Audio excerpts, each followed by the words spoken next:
Okay, so how about the per unit representations? Okay, so the per unit system puts all the values of a power system on a common base so they can be easily compared across the entire system. So basically, sa per unit involve ang base values na pipiliin natin ano. So para makuha natin yung per unit value of a certain component is we'll be using this formula which is the per unit is equivalent to the actual value over the base. Okay? So ito lang naman yung fundamental na formula na gagamitin natin if ever we're analyzing a certain system using per unit. Okay? So actual over base, so meron na tayong per unit. Okay? So the question arises, how do we choose the base value? Okay? So to use the per unit system, we normally begin by selecting a three-phase power base and the line-to-line voltage base. Okay? So saan natin to kukunin? Okay? Saan natin yan kukunin? Well, in a given power system, well, of course, kadalasan meron yung generator eh. Malamang sa malamang merong generator. Okay? So, logically, let's say for example, meron tayong ganyan, generator, tapos let's say meron tayong dalawang transformer dyan, tapos let's say ganyan, tapos may transmission line. Kunyari ito is transmission line, tapos merong ganyan, tapos meron diyang load kung ano man ang mga load dyan. Let's say motor, okay? Which is a typical na power system model, okay? So meron tayo ditong generator 1, kunyari lang. So ito is mga load. Ito is mga elements, ano? So basically, sa pagpili ng mga base values, nasa ano na yan, sa nag-analyze na yan kung saan pipili. Pero kadalasan, ang pagbabasehan natin sa pagpili is the rating of the generator. Okay? Because syempre, ito yung nag-generate ng power. Malamang. Okay? So, the line-to-line voltage, pwedeng dito kayo pumili as the base value. Okay? Pero itong power base, ganun din, pwede din dito. Okay?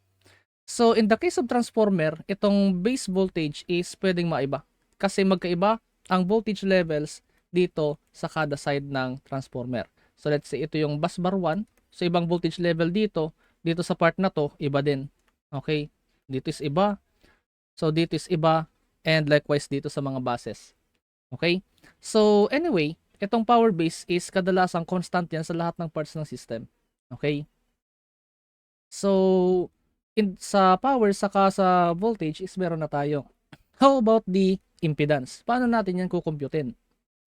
So, recall that say is equivalent to V over Z, which is for single phase system ito. V squared over Z. So, single phase yan. Okay? So, the impedance.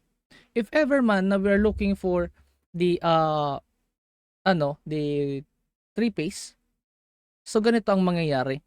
So, Z base is equivalent to, so gawin natin line to line ito. Express natin in terms of line to line kasi kadalasan ng voltage is line to line na yan eh. So, express natin ito as single phase by dividing by square root of 3. Tapos, i-divide natin ito by the 3 phase na power. Okay? Z, 3 phase ito, divide 3. To represent itong single phase na rating. So, naka-square ito ano? So, basically, meron tayo ditong 1/3. So, i-factor out na natin ito. So, V sub LL base square divided by, ito is 1/3 din of Z 3 phase. So, sorry. Hindi to Z. This must be S. Sorry for that. So, dito, as you can see, maka-cancel itong 1/3. Okay? So, therefore, itong Z base natin can be rewritten as, the square of line-to-line voltage divided by the overall na, base MVA.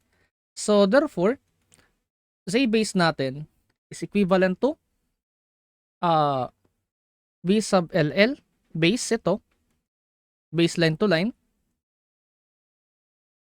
I-express ko na siya as ganyan. Square divided by the S. base, which is of course 3-phase. Okay? So ito na ang magiging base impedance natin. Okay? So ito na yung magiging formula natin for the base impedance. So for the base current naman, well of course, ang current natin is of course ito. Okay? S 3-phase divided by square root of 3 times the line-to-line voltage. So therefore, yung base current natin is equivalent to S base for the 3-phase system divided by square root of 3 times the base voltage na line-to-line. Okay? So ito yung magiging formula natin. So ito yung base current. Ito naman yung base impedance, which is V base line-to-line square divided by ito. Okay? So the power base is kadalasan generator rating yan. Okay? And so as ito. So meron na tayong sets of formulas dito na pwede natin gamitin for us to obtain the per unit representation of each of the components of the power system. Okay? So let's proceed dito sa first question for this one. So in a 3-phase power system, so the base values are S base is equivalent to 50 MVA and the base voltage is 20 kilovolts. So if the actual current flowing in the line is 500 amperes, calculate the per unit current. So meron tayo ditong 500 ampere as the actual current. Okay? So we are looking for the per unit IPU. Okay? So the per unit current is equivalent to the actual value of the current divided by the base current. Okay? So meron na tayong 500 dito as the actual. So how about the base? So the base value of the current is equivalent to the base apparent power or base MVA or base kVA, depende. So basta for 3-phase ito. Okay? So for 3-phase na to, so divided by square root of 3 times the base voltage line to line. Okay? So which means meron tayo ditong 50 times 10 raised to 6 kasi MVA ito divided by square root of 3 times 20,000 for 20 kV. Ito. So therefore, the base na voltage natin is equivalent to 50 times 10 raised to 6 divided by square root of 3 times 20,000. Okay? So meron tayong 1443.376. Okay? Amperes. Okay? So yun na yun. So of course, meron na tayong base na na-compute. So the per unit current is equivalent to actual over base. So 500 amperes ito divided by 1443.376 amperes. So notice na parehas yung unit nila, which is in terms of amperes. So therefore, ang magiging unit nito is actually unitless. Unitless ito. Pero to denote that this is actually a per unit na quantity, we may include a PU na mark, which serves as kumbaga parang unit. Okay? So meron tayo ditong 0.346. Okay? 0.346 PU. Okay?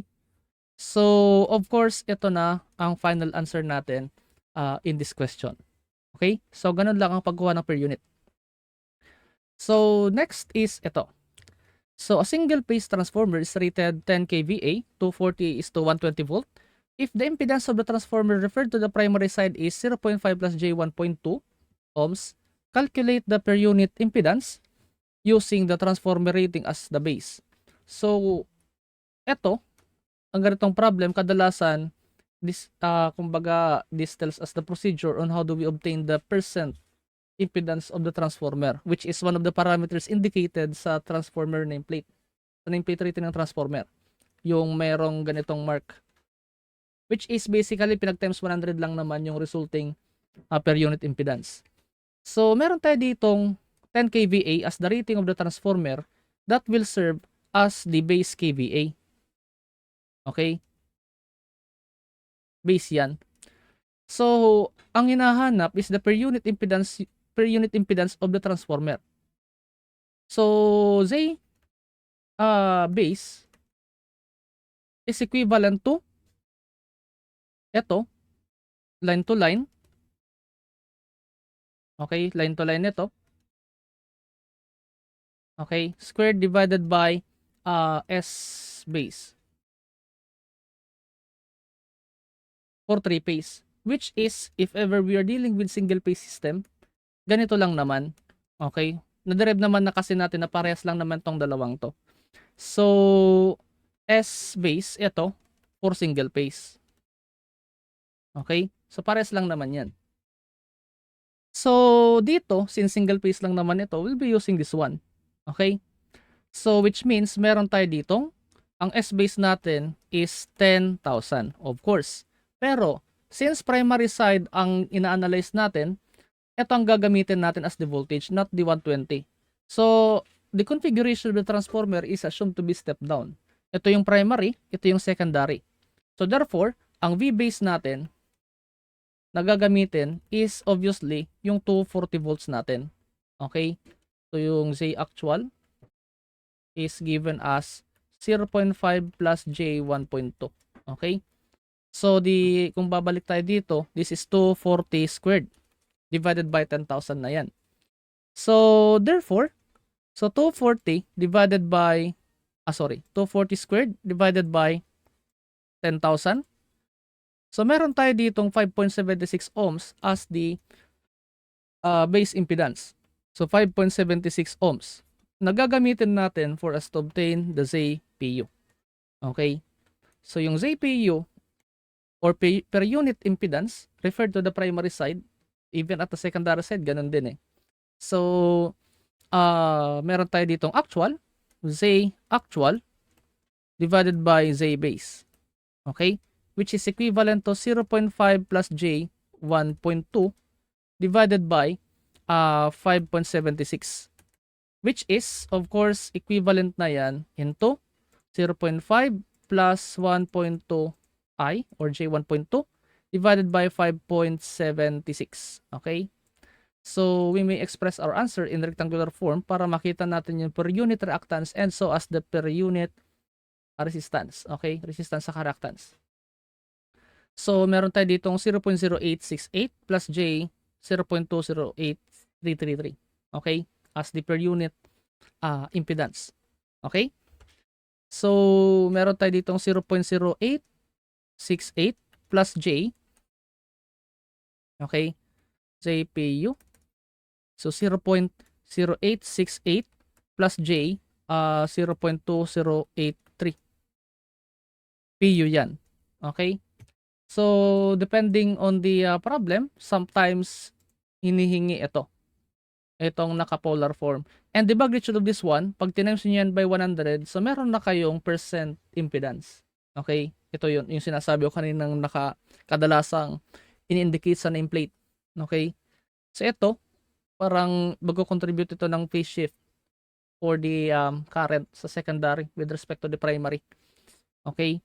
So, anyway, we are not really concerned about dito for now. Kasi if ever na, kumbaga, i-consider natin ito if ever critical yung phase shift ng secondary with respect to the primary parameters. Okay, but for now, dito na muna tayo sa magnitude. So, if ever naman na we are looking for the equivalent polar form representation, so 0.225, let's say 22569, so sabihin na natin 7 ito, angle of 67.38 degrees PU. So, either of the two will do. Okay? So, of course, ito na yung magiging final answer natin in this question. Okay? So, number 13. So, a three-phase system has a base power of 100 MVA and a base voltage of 13.8 kV, which is line to line. So, if the actual impedance of the transmission line is 5 plus J15 per phase, determine its per unit impedance. So, basically, per unit impedance na naman. So, ang una nating kukunin is the base value of the impedance, which is simply equivalent to the square of the base voltage na line to line. Tapos, divide natin siya by the base MVA or the base power, base apparent power na 3-phase. So, meron tayo ditong 13.8. So, 13,800 line-to-line voltage, square natin yan, divided by 100 times 10 raised to 6, which is ito yun. Okay? So, therefore, the base impedance nitong system is 13,800. So, 13,800 square divided by 100 times 10 raised to 6 or 100 MVA. So, meron tayo ditong base impedance na 1.9044 ohms. Okay? So, 1.9044 ohms. So, this is the base impedance. So, meron tayo ditong actual na 5 plus J15. Okay? So, Z actual is provided na as 5 plus J15. Okay? Ohms. So, we are looking for its per unit impedance. So, ZPU is equivalent to Z actual divided by Z base. Okay? Which is equivalent to 5 plus J15 divided by Z base, which is itong 1.9044. So, puro yan in terms of ohms. So, therefore, if we compute for its equivalent value, 5 plus J15 divided by yung 1.9044 natin, which is in rectangular form, ito siya. Okay? So, meron tayo ditong 2.625 plus J 7.876 per unit. Okay? Sorry. So, 2.625 plus J 7.876 PU. So, if ever naman ang gusto natin is the polar form of this result, well, of course, ganito lang gagawin natin. So, we may rewrite this one as 8.303 angle of 71.57. Okay? So, 8.303 angle of 71.57 degrees. PU. Okay? Don't forget this PU. To denote na per unit quantity yan. Okay? So, this will serve as the answer for the problem. Either of the two will do. Pero, depending on the problem pa din, ano? So, in this case, wala namang sinabi for the proper representation. So, either of the two. Okay? Will do. So, that's for number 13. Okay, so number 14. So, a generator is rated with 50 MVA, 11 kilovolts with a reactance of 0.2 per unit. Okay? So, on its own base, to convert this reactance to a new base of 100 MVA and 13.8 kilovolts. So, meron tayo ditong old value of the per unit, which is this one. And of course, the base value na ginamit is ito. Okay? So, we need to convert this per unit value into the new base indicated dito. Okay? So, the following analysis assumes that all of the values dito are in three-phase system. Okay? So, meaning the voltage is line to line and the power is in terms of three-phase na. Okay? So, basically, the per unit is ganito. ZPU is equivalent to Z actual divided by this Z base. Okay? Ganyan yung base formula natin. Okay? So, of course, yung old per unit value natin is equivalent to the Z actual. Okay? So, Z actual old is equivalent to, of course, the actual. Tapos, i-divide natin siya by the old base values. Okay? Z base. Old. Okay. So, paano natin to gagawing new value? Okay? So, ang gagawin natin para makuha natin yung new value, okay? New. Is, of course, ikakopy natin ito. Okay? The Z actual, kasi hindi naman magbabago yung actual eh. divided by the base value na dati. Okay? And then, we must replace itong old value na to by the new value. Okay? Which means na kailangan natin itong i-multiply by the ratio of the old base value. Okay? Tapos, yung new. Z base new. Kasi kailangan nating palitin eh. Palitan itong old value eh. So notice na ito saka ito makakancel yan. Okay? So therefore, ang mangyayari, Z actual divided by the new base. Okay? So ito kasi, it's up to you kung kukumputin muna ninyo yung actual tapos i-divide niyo dito sa base. So paras lang naman kakalabasan. Pero ang gawin na lang natin is mag-derive na lang tayo ng formula para isahan na lang yung computation natin. Kasi malalaman na natin yung formula eh. So eto, notice that this quantity is equivalent dito. Okay? So we may just replace ito by this old per unit value. Kasi given naman dito eh. Ito. Okay? So this is equivalent to the old value of per unit na dati. Okay? Yung old na per unit. So Z PU old. Okay? Multiplied by the quantity. So the new base value for the impedance is basically the new base voltage. Okay? New. Tapos naka-square yan divided by the new S base. Okay? The new. Tapos i-divide natin ito by the old pala to old pala. Sorry for that. Old. Kasi Z base old. Okay? So old dito. And then i-divide natin siya by the new. Okay? The new base values. Okay? Square ito, naka-square yan. Squared divided by S base new. Okay?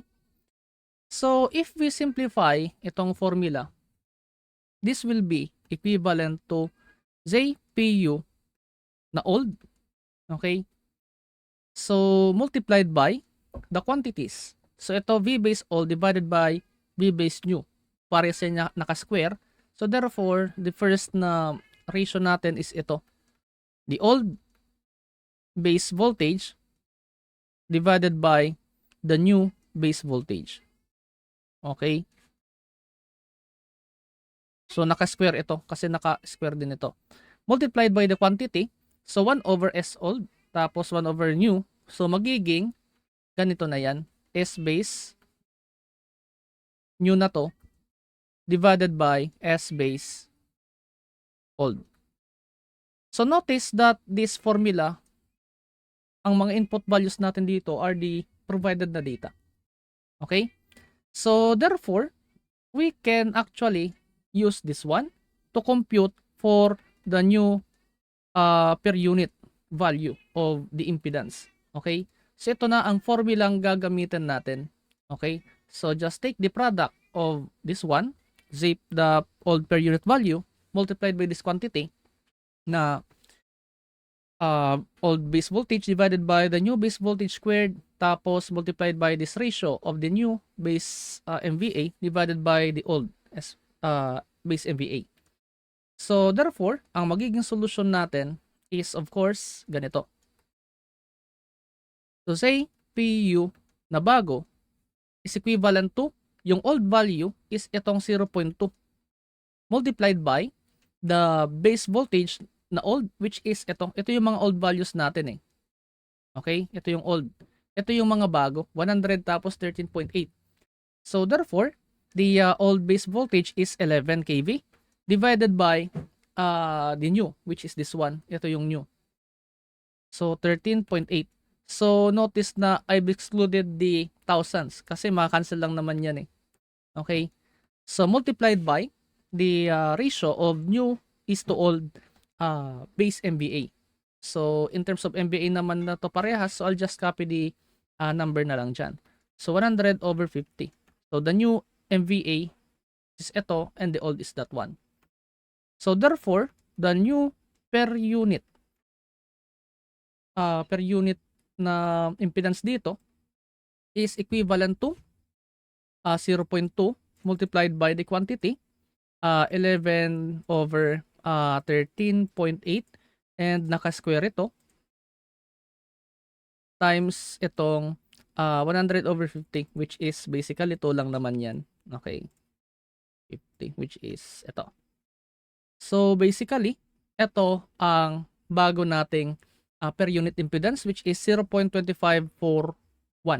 Okay? So yan na yun. So 0.2541 PU. Okay? So this will serve as the final answer in this question. Okay? So next is number 15.